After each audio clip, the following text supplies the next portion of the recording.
What up? It's your boy Bazz, and you tuned in to another episode of Ends Podcast. In this episode, man, we're gonna be talking about how I won my first house, going through the bidding process using the Detroit Land Bank, and just overcoming just that overwhelming experience. And you feel me, with just my outlook, moving forward. You feel me, and just what was that process like? Um, as y'all know, man, I speak a lot about, investing, you feel me, generational wealth, you feel me, educating yourself, you feel me, taking your, making the most out of your current circumstance, you feel me, ends, eating the streets, making the most of your current circumstance. So in the midst of doing that, I just want to bring to y'all attention, we've been hearing y'all, like I've been hearing y'all, a lot of people say like, you need to start like an investment group or something of that nature where you talk about, you feel me, and allow people to, learn about how you went about investing and how you invest in things of that nature. So, and at the end of the episode, you have a couple links in the description. One will be to a Facebook group, which is free. Then another one would be like to like a just sign up, subscribe for free. And then we had a paid subscription where we talk as a group. Y'all get real inside depth look at basically like the things that I invested into and things of that nature. You feel me? Y'all get to see like how I used the investments that was made from the paid subscription. So the paid subscription, all the money from that, it ain't going it ain't going back straight into my pockets or anything like that. That money's actually going into investing and then showing y'all what I did with the money. So that y'all get to see real time, but y'all helping me be able to have some funds to play around with. That's what the whole paid subscription is about. You feel me? And be able to invest that money and then document it so that I can give it back to you. It's really just so, basically like just an exchange. And it's an investment too. You feel me? Like I'm just gonna be just giving back the knowledge. Just taking what y'all give and just give back the knowledge. But this episode isn't about none of that. This episode was about coming up on my first property, and I ain't gonna lie to you, the shit was a little overwhelming. Not overwhelming like in a sense like oh shit, but in a sense I ain't like it was like just an overwhelming aspect of I ain't know what the fuck I was getting myself into. I ain't know what the fuck I was doing. In the heat of the moment, but I knew I was doing something, and I knew that I'm on this path, so I'm gonna stick with it, and I got a lot to learn from it. So the path that I'm talking about, I chose to buy a house off the Detroit Land Bank. As some people see as advertised, they say you can buy a house for $1,000. They're not lying to you, but the process is this right here. So I took a own it now house from off the Detroit Land Bank. The first house that I bid it on, I did not actually get. The process, I did not even know, and this was the process. So when somebody first buy a house or go get a house, right, off the website, they probably like, oh man, I'm about to just go get a house for $1,000. They put down that $1,000. That listing goes live for 3 days, allowing the public to also place a bid on that same house, and all y'all numbers are being held private. You feel me? So you don't know how much this person is putting up. They don't know how much you putting up. So it's all a guessing game, and I feel like they do that to try to entice you to try to bid a little bit more higher than what you initially was required to put down, which was that $1,000. So long story short, man, I came up on this first property. I seen that, you feel me, like it had a couple days left. I'm like, ooh, this one. I was excited. I'm just jumping on it real fast. I don't know what I'm doing. I'm looking like, all right, bet I want this one. So then that's where I went through a whole process of like, all right, seeing how am I supposed to sign up? So you putting that debit card down, they need a bank card so then they'll be able to charge you from. And then I didn't really understand placing a bid, so I was kind of really, at first I was like, damn, this shit was a little bit uneasy and uncomfortable because I was thinking like, damn, if I put my money, you feel me, if I place this bid, am I gonna lose my money if I lose the bid? And I'm looking it up. I'm like, no, it don't necessarily work like that. And then I also went through the actual process to see for myself. So on the first bid I did, I didn't actually get. and it didn't discourage me. I was actually even more motivated. It made me want to get even more. I mean, not even more, but even just get one even more, because now I didn't got the experience. So I ain't really take it as a loss. I took it as like, you feel me, a gain. Like, oh snaps, this is what this really is like. This ain't that bad. Shoot, let me try to go in here and learn a little bit more. But long story short, so the first day it went up, I guess the person, they put their money down. They probably just put down $1,000 in my head. I'm thinking like, ooh, they put down $1,000. I'm gonna put down a little bit more, because I'm still, you feel me, in that unsure phase, and I'm still like, you feel me, we all got our own battles that we overcome when it comes down to learning the investment game. And one of the biggest parts of the investment game, especially if you come from the hood, my baby, scared money don't make money. Listen to me loud and clear. Scared money don't make money. So I ain't saying like that, like, it's ends make the most of that current situation. Everybody ain't got the bag like that, I understand. But at the same time, if you are playing with some chips, or just chips in general, you gotta understand, scared money don't make money. So just going into that, my thought process was, I'm gonna put up a little bit more. So I put up like 13. I bid 1,300 the second day of the actual listing being live. So I'm going back and forth. I'm geeking out. I called up one of the friends that had bought a house using land bank, and I'm like, yeah, this is the process. They like, oh yeah, this one like that. When I was when I went through, I'm like, all right, well yeah, this is what it's currently like. They like, yeah, man, best of luck, man. Woo woo. So long story short, they were just saying best of luck, and they was wishing me good luck. And they kind of just taught me through the process and how it went for them. And one of the biggest things that really got me was on the third day, when it was really time for them to like really make the announcement. I came back, like, you kind of answer. I came back 2 hours, and then it was like, oh, it was just us two. Then I came back 30 minutes right before. Man, somebody didn't place the bid. Somebody snuck in real fast, and I'm talking about, because I didn't check before. I didn't came back like when it was 30 minutes time, because it's like Christmas. Every hour you checking, you looking to see like, oh man, you feel me, like, oh man, this somebody else bid, and then 30 minutes, like literally in the last 30 to 20 minutes, it was probably even the last 20. I don't think it was even 30 minutes yet. It was the last 20 minutes of the bid being active, and they literally about to basically just stop taking bids. Man, somebody came through and placed a bid that was higher than the original two. Man, they got it. They walked away with it. And I wasn't discouraged at all. Like, I actually, kind of like the whole aspect of it. And I realized that I also gained a lot too, because I was licking my chops like, oh, it's a house on the east side. You feel me? Detroit, where I'm from. I'm from the east side of Detroit. Like, damn, opportunity. But I ain't necessarily do the research, and I ain't necessarily go through the proper preparation somebody would take if they were trying to acquire a property. So that whole time after that, now I start looking. I'm energized. I'm looking at properties now, but now my wheels is turning. I'm looking at the opportunity a little different. Now I'm actually weighing the options. I'm like, damn, it's a big ass list. That's why I did not get discouraged when I did with them big. So I'm like, it's a big ass list. One of these motherfuckers I can get. Somebody gonna be sleep on one of these. Just so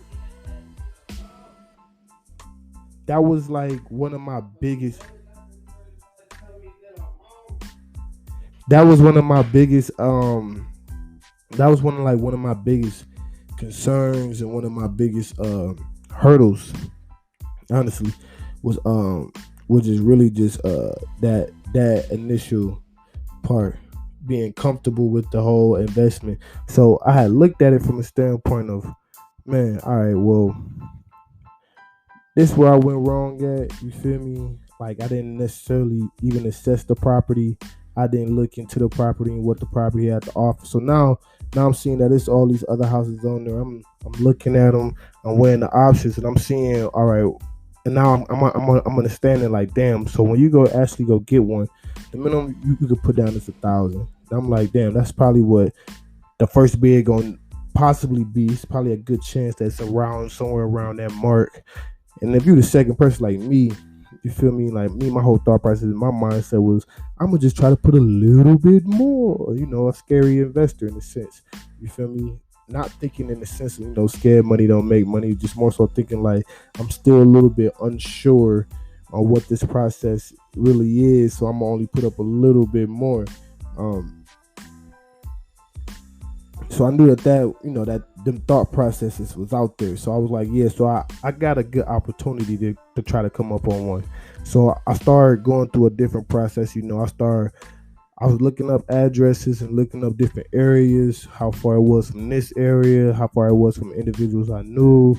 And then I also started going into looking at the actual properties, like how much damage. Oh, this one got a big ass hole in the roof. This one, you could tell off back, it need new flooring, or like, just certain things like, oh, this one got fire damage. This one got certain type of damage to it. Oh, this one got foundation issues. You can see the foundation bulging in the basement, or all type of stuff like that, which you could tell off back. Them things gonna cost you tens of thousands of dollars. You feel me? New roofing, you feel me? Foundation fixing, you feel me? Things of that nature, fire damage, all that stuff costs. And then I started going into like the whole location of it. You feel me? Like me being from the city, I understand that shit. Location is the thing too. You want to understand where you're moving into, what's going on in that area, and things of that nature. So when I got them things down, I was able to give the address on the locations, you feel me, to a family member. They was able to, because they work on houses, they was able to look at it, and without going into the property and thing like that, because they're gonna let you know that that's illegal and things of that nature, because they technically still own it. He was able to tell me like, yeah, off back, this is what I can see. You feel me? The roofing is a little old, but you ain't got no holes or nothing like that. The shingles, you feel me? Shingles or nothing like that ain't falling off. It's probably about to reach that mark though, because it haven't really been maintained. You gotta get new gutters, because the gutters ain't. There ain't no gutters that's working. It looked like they removed all the gutters that was falling off or something. And then he was saying you gotta do that immediately, because you gotta understand that water gonna end up fucking up your foundation. If you just got that little constant runoff of water, you feel me, that can flood your basement. And you might want to go, just go check that out too. Make sure that foundation is straight. Then he was like, just new porch, new siding. You already know off top you're gonna need new windows. You feel me? Painting is gonna be one big thing. Why? Because back in the day, a lot of houses had used lead-based paint, and now moving forward, they got a test for that, and you gotta also make sure that you feel me, just ain't no lead in the house. You feel me? Just like your basic things like brand new walls, side walls, drywalling and stuff like that. And you feel me? A couple new appliances as far as like toilets and sinks and things of that nature, which all things I planned on and assume that I'm gonna have to change anyway, especially when you're talking about fixing up a property, anything like that. No matter if it's flip or just to live in, you want to make sure that it's up to par, and that you got some nice quality, like nice quality things up in there that can work. And you feel me? Also, it saves you money. Putting in energy efficient windows, brand new windows, things of that nature, and just making sure the house is also up to code. But long story short, you feel me? So the next day I go in. You feel me? I go in, not the next day, but yeah. So the next day, I just go in with a whole different mindset. You feel me? I ended up coming across this property that was right next to my auntie old house. And, I was familiar with the area. I done played over there as a kid. I got cousins that stay over there and all type of stuff. So I then came across the property. It was funny because I came across it at the right time, and I'm looking over, I'm going back and forth. And in the midst of me doing this research, time is running down. So I got these lists of properties, right, that was going active that same day. And this is how they kind of do it. They'd be like, all right, you would see some, it'd be like 30 minutes. The bidding for this is over in 30 minutes. The bidding for this one is over in like an hour and a half. The bidding for this one is over in 3 hours. The bidding for this one is over in 7. This one is over in like 24 hours. This one over in like 36 hours, 72 hours. You feel me? But it's none. I don't think none of them are over 72 hours, but they all like less than that. It'd be like, this many hours left to bid on it, or this many minutes. So I could see some of these were down to the crunching last minutes. But I was also thinking at the mindset of with the strategy that somebody else took against me. So with my mindset with that was like basically, man, I'm gonna kind of wait till like the last minute to kind of make the not kind of I waited till like the last minute to bid so I can see how many bidders was gonna be bidding on the property and I can kind of guesstimate. Listen to me. I guess I ain't saying I got hard facts. Cause like I said, you can't see what the other person bidding. So I guesstimated off the experience that I had the day before when I lost my bid. I was looking at it from a standpoint like, all right, when I lost my bid, basically I bid it the second day, and I ain't never raised the bid or anything like that. I played the game scared. Um, and I bid it the minimum, you feel me, like, well, not the minimum but like a little bit more higher than what I assumed somebody else would. So I'm like, let me take a whole different approach, wait it out, and then up the stakes a little bit, a couple more hundred, like I said, make the most of our current circumstance. You feel me? I ain't had a bag to really just try to be like, oh, I'm gonna just put a number down that I know they ain't gonna be able to reach it, nothing like that. It was like, nah, let me kind of look at it kind of strategically. If it's more than 3 bids or anything like that that's on it, I don't even want it. I'd rather be the third one. If it's more than 3, I ain't even gonna jump on it because there's a higher chance that somebody is putting down way more money than I'm planning on trying to put down for that property.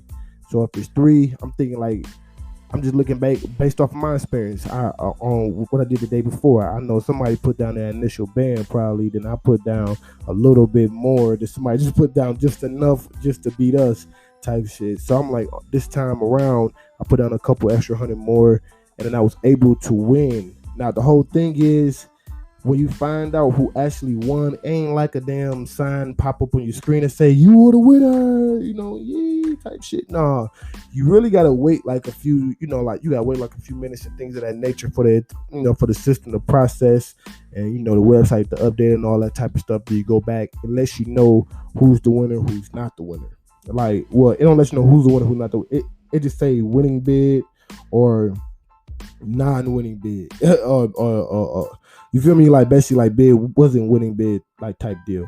So I ended up seeing that I had the winning bid, but then the next process was a little different. So you excited, like, damn. So what happened next? Things of that nature. You feel me? So it took a little minute. I ended up getting an email and a phone call, and then somebody was like, all right, so here's the next like the next piece of the process. We gotta do your background check, and it's COVID-19 and all that type of stuff. So it was done all online to do the background check, take a picture of your ID.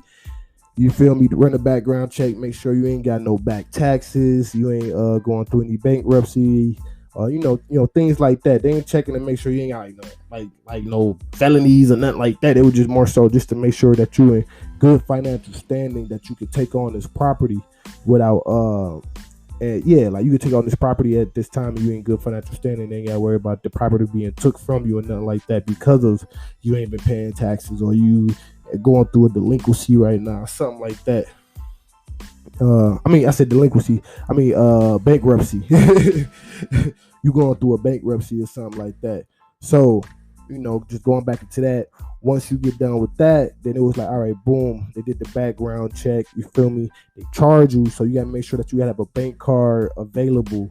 You feel me? For that, like for when they charge you. And then the thing with that too, also is they let you know that if you don't have the money in your account at that given point of time, like, or say like you be thinking like, oh man, they're gonna charge me right here, right now, like as soon as I win the bid type deal, they're gonna just take it straight off my card, so I ain't gotta worry about it. And then you start going shopping or something like that. No, it's a little bit more different. You gotta pass the background check first, and things like that, and then they charge your card. But if the money ain't on your card, you can you can forfeit your bid that way too, by not having that money on your card when they charge you. So after that, they charge you, they send you a receipt that you have been charged or things of that nature. Then the next, you gonna sign that purchase agreement. Then it's the cosign. I'm saying then the cosign. Then after that, it's just the closing. But signing the purchase agreement, things of that nature, it's all done online. Real quick, real fast. You sign it, you send it back. They gonna sign it by like the next day, and then they set up. Then they call you, but they call you to set up the closing. They assign you to somebody that's gonna be with your closing. You feel me? Then after that, it's like it's sort of like a smooth process. Y'all schedule like the closing date. to pay like the title and stuff like that. They give you like the deed. You gotta pay the taxes. Well, like the current tax of that year, and just basically pay like those type of fees. And then that gets to where we are in the process. You feel me? And one of the best things about it was, being able to go to the property and just walk around, and I just had that sense of feeling like this is me. Damn, like we doing this shit. This shit's really real. It was a little overwhelming at first because you start looking like, damn, all right, damn, this is where we really at. This is how it really is. You feel me? Because it ain't really been maintained. Ain't nobody really staying there now like that. So it's work that needs to be done. But it was like my mindset. I know everybody don't got the same type of experience, but when I was younger, I used to work on houses. I ain't gonna lie, I was go get it when I was a kid. And that was one of the hustles was, being able to work on houses, dumping them out, throwing out the trash, doing little, odd end jobs, but really learning by like helping assisting, the older folks that was really putting in that work, like, installing ceilings, and, they be installing ceilings and doing drywall, but then you be able to help them hold up the drywall or something like that, or you do the mudding, like the patch up work and stuff like that. So you was able to really, be hands on. Well, I ain't gonna say I was able to really be hands on and really get that experience. So when I really tapped in and realized that I went through that, you feel me, a sense of empowerment came in, like, damn, like, yeah, this gonna be a fucking process. It's gonna be real. It's gonna require a lot on me. You feel me? That means I gotta step up on my finance game, on the financial side, which means, just thinking about credit, also thinking about how I'm spending my money because I'm investing to a house now. You feel me? Things of that nature, but then also thinking about, you feel me, what can come from it. You feel me? I got a 3-bedroom house. You feel me? I got a 3-bedroom house now. You feel me? In the city that I grew up in, I got ownership. You feel me? And I come from a family where that's what we need. A lot of us come from black families, and I don't know if y'all was able to see my last video. If you don't, go subscribe to Ends Media LLC on YouTube, and you'll be staying up to date with all our latest videos on Facebook. But long story short, I was just going through. I just got, it was kind of deep, but I just basically just got into talking about what the real estate with property, you feel me, especially when you buy one in your hood or one in your city, or just you feel me, what that really stands for, especially being black, man. These houses, man, to me, they represent our families, man. Because if you see in a lot of the hoods and stuff like that in the black communities that once flourished and things of that nature, then now it's a lot of abandoned houses. You're seeing a lot of poverty, run down, not really too many people invested in the properties or maintaining the properties that's around them. You think about a lot of black families. We have been through a lot of turmoil, a lot of trauma, and some of us have not still bounced back yet. And our families are suffering, and next generations are suffering. But we are still a family, so that foundation is still there. You still got individuals bearing that last name or bearing those connections with one another, or still building like a family-like connection. But there isn't no solid structure. There is no all-in investment into the long haul and seeing that this one, the impact that a family can have in the community. But that's the same thing when you start thinking about a house in the community. That house represents that. The house represents, you feel me, when you see a beautiful house, somebody stays there, somebody's invested to it. And it also is a representation of the community, what the community produces. You feel me? So it's like the same thing in my eyes. The house represents the family because it houses the family. You feel me? Then the family on the inside it also represents, you feel me, the investment. You feel me? You can tell a family that's really invested to their house. You feel me? And you can see it on the outside, and that also is a representation of the community. All piggybacks off of each other. That's why it was, it was kind of deep to me too. And I'm like, damn, I'm familiar with the area. Yeah, you feel me? I didn't walked around there as a kid. I didn't played on them grounds. You feel me? My family didn't stayed over there. I got cousins that stay over there. You feel me? That's the area that they choose to represent too. Like, like they be like, that's where I'm from. You feel me? Like type deal. So, it was real sweet to really like have that and really start building up on that. And then and I ain't gonna lie to you, it was overwhelming just to think about where do I start, what's the next steps, man. Because you be hearing all these type of things. Oh, this gonna cost that much. Roofs cost $10,000. Windows cost $10,000. If you want to do this, you want to add that, it's gonna cost this much. But then it was like, slow your roll. one thing confidence come with doing research and things of that nature. Man, I was able to see that there is other options out there. I just gotta just go through the process, and that'd be a little bit overwhelming, but it's all part of the process. And some of those processes I'm talking about, there's rehab application, like there's rehab programs, there's rehab loans, there's rehab grants. You feel me? There's money out there to help you. There's investors out there that help you fix up your house. Basically, so that you can get it to a certain point where the market, where like it becomes of market value. So, say if you bought a house for like $2,000, and somebody lend you like $20,000 or $10,000, like a $15,000 to rehab it or something of that nature, and then you tell them like you'll give them like, oh, excuse me, like a certain percentage back. So they probably gave you like 15, and you're gonna pay them back 17.5. Long story short. And then after you do that, you feel me, you take that money, fix up your house, you get your house reappraised. Your house is now 40,000, 30,000, something like that. You can get it refinanced, you get that money back, you pay off the person that helped put you on, and you're straight, man. You can put that money back into the house, or you can put the money into buying another property and just be set with the house that you got. And now next to you, we in a real estate game, but I'm speaking all this into an existence. I have not partaken in this aspect of the game yet. I'm still starting out, and this is what it's all about. We keeping up to date with the journey. We in this shit together, and that's why we call it Insta Family. So I repeat, I have not passed that aspect yet. I'm still in that part about figuring out, you feel me, planning this out, the whole process of how I'm about to get this house back to looking like how it did when it was first built. You feel me? How I'm gonna get it back to, making memories again, you feel me? And just figuring out how much it's gonna cost me. But I know that those options are out there after doing some research. You feel me? I know that those options are out there. So I'm gonna keep y'all up to date with everything I got going on with that. And like I said, y'all need to go join the Ends Investment Group. You feel me? We got the free group, and we also got the paid group. The paid group, man, I'm talking about we're gonna be, man, chatting every week, man, having a group chat every week, webinar every week, man, that we gonna go live with. But we basically just gonna be talking about what was some of our wins, what was some of our gains this week. I'm gonna shed light on what new investments I made, the reasons why, and we could just have conversation, create dialogue, and then we can keep it open to the public too. You feel me? So that they can learn from what we learning from, from our experiences, but we doing it together.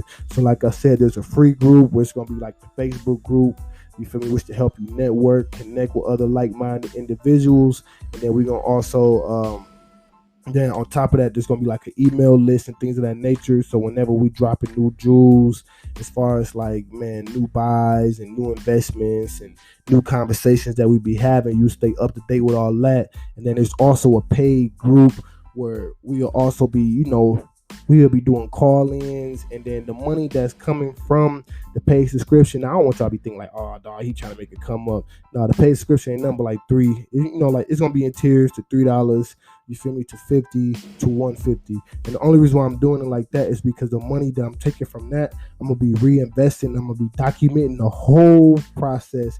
You feel me? So I'm just gonna take that. I'm gonna take what's given to me and try to multiply it. And what I mean by multiply is go learn something, take it, invest it, learn it, so I can bring it back and give it to multiple people so that they can go do the same thing and it can grow 10 times more. You feel me? That's why, like, I appreciate like y'all for being an investor, for investing into me so that I can go, you feel me, basically try to attain this knowledge and just keep on pursuit of this route. And I can bring y'all back to game and we can really have some conversations and really create some dialogues.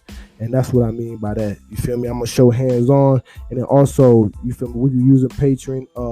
So shout out to Patreon. Basically, so you'll be able to, like, I'm saying you gonna get like the paid ones, like the paid members. I ain't trying to knock the free ones because we gonna get this game away for free anyway too. But it's like you gonna get the real in depth. So I'm gonna go real in depth on each stock that I bought. You feel me? And then just really having conversation about the whole housing process. But I'm gonna be open and transparent about it, man. You getting what you pay for, man. We gonna really be talking knowledge and yeah, and I'm gonna really just be going throughout the whole process. And then for y'all, you feel me? And like I say, it's ends make the most out of current circumstance. We feel like everybody should be able to have these type of conversations, and everybody should have access to like some type of financial knowledge or something like that. So You feel me? It'll always be free. So like you will always be able to like stay up to date and network. That's why we have the Facebook group, and we will also be having an email subscription list so then that you can always get that free info for like tips, new videos that just drop, podcasts like these. You feel me? Upcoming webinars. It's open to the public that you can just go hop in. It's just that you feel me, when that paid subscription, they got first dibs and they gonna get like, like a little, like a little bit more. They're gonna get private information, and they're gonna be, hands on. We're gonna be having these talks, and then we're gonna also, like I said, in the third tier, we'll be able to have our own private one-on-one conversation. You feel me? Call in, check in with each other, see what were the big gains this week, what were some of the big losses this week, and kind of just talk throughout our processes one-on-one. And then we also had a group webinar. And then, you feel me, y'all also be able to get a chance to be on Ian's podcast and share y'all experiences and what y'all have been learning and gaining from this whole experience. Like I said, it's Ian's the family. We in this shit together, man. So it's like being able to build as a family. You feel me? But it's your boy Bazz. I'm tuning in. Actually, I'm tuning out. I thank y'all for tuning in. So if you want to, go ahead and like, share, subscribe, and fuck with your boy. Man, join that investment group, man. We all about, man, building that man, we all about, just rebuilding the community, generational wealth, man. Like for real, rebuilding the culture, being a voice of the culture. And this is what some things that we need to talk about. These some things we need to address, and this is worth investing into. So let's get it, man. It's your boy Bazz, Ian's podcast. We out, baby. Peace.